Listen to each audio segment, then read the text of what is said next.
All right, guys, what's going on? Welcome in. So, look, it's week 14, and the Jets are going to be traveling across the country, right, to the West Coast to take on the Seattle Seahawks. And man, you take a look at the calendar. The season's pretty much over, right? We only have a handful of games left. We have the Seahawks this weekend. We have the Rams after that, then Cleveland, and then the New England Patriots. And then, boom, we're shifting gears to offseason mode. We have the coach to think about. We have free agency and the draft, of course. So many moving parts of the offseason, which I cannot wait to get to. That time for, this channel specifically, just connecting with you guys as far as videos and whatnot is concerned is going to be great. I cannot wait for it. But in regards to this weekend's matchup, I'm looking at the Seattle Seahawks, and this is one of those teams out there that I just can't really figure out who they are. I just can't put my finger on it. Is this team going to go far into the playoffs? I mean, they have the experience with Pete Carroll, Russell Wilson. They have the star power. They have a great record. You're looking at the roster, Russell Wilson, DK Metcalf, Bobby Wagner, Jamal Adams. Like, they have more than capable players to get the job done. But at the same time, they've had a couple performances this year where I'm just left scratching my head. The first game that comes to mind is against the Buffalo Bills. The Bills literally were throwing the ball like every single play, and the Seahawks just could not adjust. They went into halftime, the Bills came out with the same exact plan. The Seattle Seahawks were just completely clueless on how to stop Josh Allen. It's completely strange. Another game that comes to mind last weekend against the Giants. You let the New York Giants from the NFC East roll in there with no Saquon Barkley, with no Daniel Jones, and they beat you at home. Was this just a game that Seattle was, just sleeping on the Giants? Were they overlooking the Giants?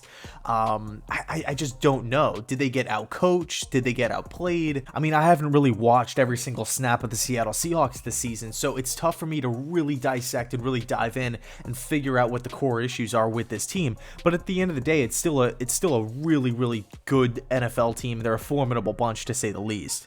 So the first thing to note is that Denzel Mims is going to be out. Now, he's not hurt or anything like that. Obviously, he had the family emergency, so he's going to be missing this matchup, right? And that's completely fine. I'm not stressing about it. Denzel Mims, you look at what he's done throughout his Jet career, his young Jet career so far. I mean, this is a guy who missed pretty much the first half of the season, walks into the building healthy, and immediately is a starter, immediately provides a spark on the outside, formed that chemistry with Joe Flacco early on, and hasn't really looked back since.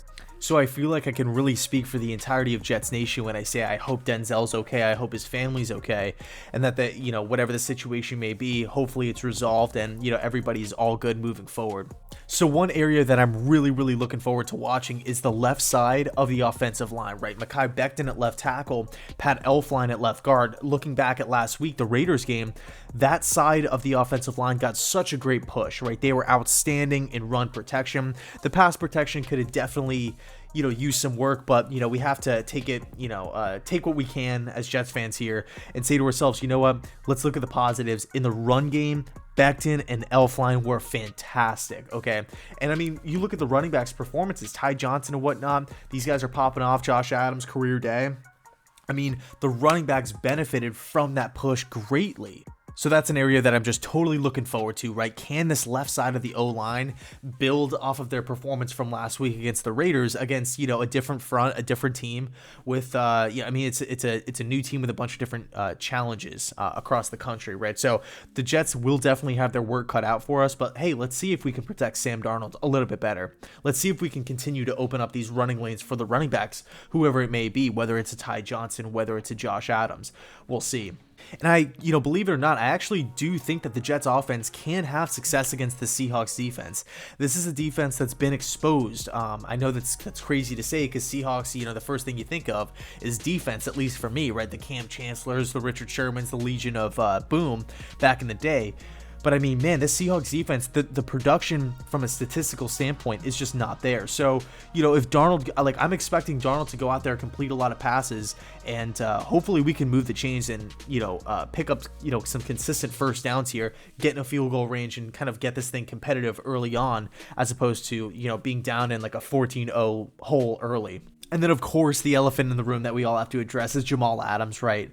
I wouldn't necessarily say Jamal Adams is looking forward to this game or anything like that, because at the end of the day, I'm not really calling it some sort of grudge, a revenge type of thing, because I mean, just thinking back on it, I felt like Jamal Adams was trying his hardest to get out with the tweets and everything like that. Like, he wanted out of the New York Jets. He wanted to get away from Gase. He wanted to get, flourish with another team. He wanted to win games. Okay, that's something that the Jets were not doing with Jamal. They're obviously not doing it this year. So I don't think Jamal Adams is really entering this game with a chip on his shoulder or anything crazy like that. I think, again, macro perspective here, he's the one that wanted to leave anyway. If anybody should be mad, it's Greg Williams and Adam Gase. But I feel like at this point in the season, the Jets obviously have nothing to play for. The Seahawks are obviously fighting for, positional, seeding in the playoffs and whatnot. They can definitely win their division still. That thing is not clinched. But, all in all, I don't think Jamal is going to be entering this game with, like this, again, a chip on his shoulder, like ready to prove the Jets wrong, because at the end of the day, he asked to be traded. He was tweeting, I want to leave, and stuff like that. So it should be something to look forward to nonetheless. But I'll leave it there. Let me know your thoughts down below in the comment section. And real quick before I end the video, I just want to mention this. At face value, the Seahawks should kill the Jets. I get that. They're at home. They're the better coaching staff. They're the better roster. They're probably going to be going to the playoffs. All that good stuff. The Jets are winless, nothing to play for. But I look at this offense, and I do expect the offense to have a little bit of success. Okay, I want to see some first downs. I want to see 3, even if it's just field goals here. Even if we're walking away with 6 points at the end of the first quarter, we multiple trips in the red zone. Like, I want to see this offense have some sort of life to it, because this Seahawks defense is not what it once was. Okay. This is a defense that's been exposed. They've been exposed, quite frankly, a lot. They've lost in shootouts, right? They've had a lot of close games, right? They put up 40 points on a lot of defenses out there, but at the same time, the defense has also given up pretty much the same amount of points. And then you look back to last week, they lost in, this run-heavy, time of possession battle to the New York Giants with a backup quarterback and a backup running back. It's like, the Jets, I want to see some sort of life here. We cannot go to Seattle and just get absolutely throttled by the Seahawks team, or the Seahawks defense, rather. So I'll leave it there. Let me know your thoughts down below in the comment section. And as always, thanks so much for watching, and go Jets.